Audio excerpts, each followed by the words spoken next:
This is the People's Daily Online Business Podcast, an inside look at business in China and beyond. I'm Zhenyu Li.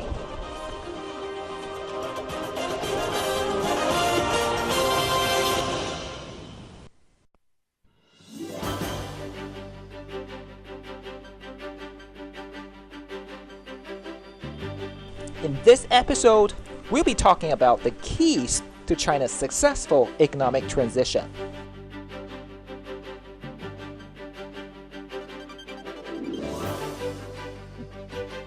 Our special guest today is Roach, former chairman of Morgan Stanley Asia and chief economist at Morgan Stanley.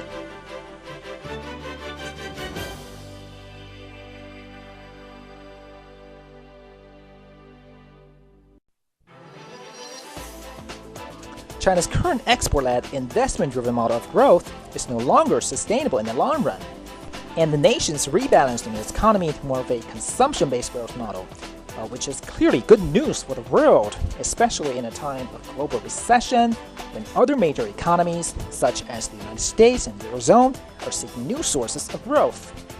The hidden potential of 1.3 billion Chinese consumers, once unleashed, will make China the world's largest consumer market and the top export destinations for other major economies.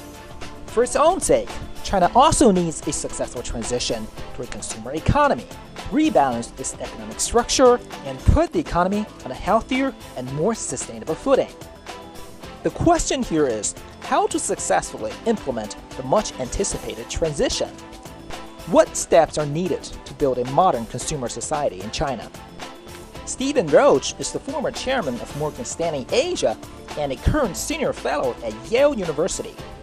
He believes there are three building blocks: providing greater stimulus to the services sector, a significant further push toward urbanization, and improving the social safety net. He recently shared with me the specifics.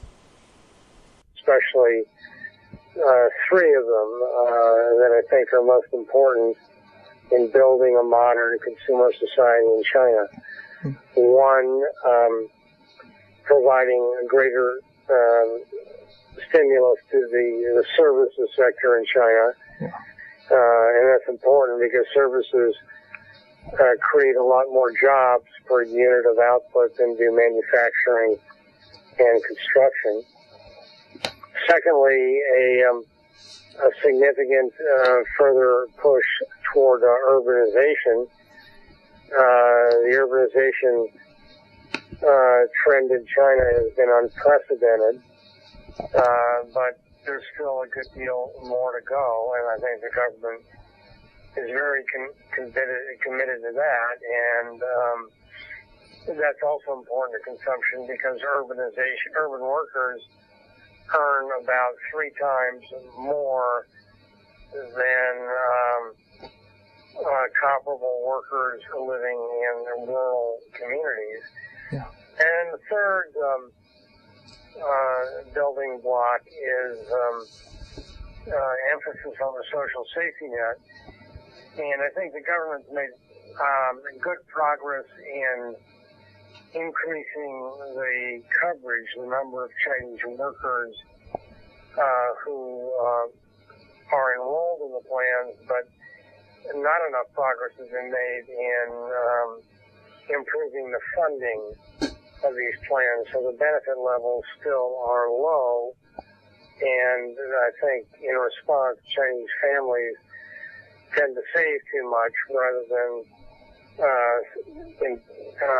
consume their rapidly growing incomes. So I think if there's one area that needs greater emphasis in the future, it's in funding the social safety net, retirement, and medical care in particular, to give Chinese families a greater sense of security about the future, so they'll spend more and save less. China's Great Rebalancing Act is already underway. With a successful transition, the Asian giant will still be a major growth engine for the world economy for many years to come.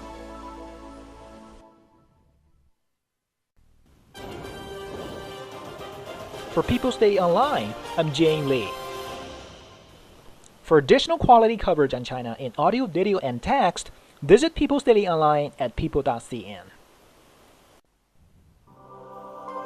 China means business.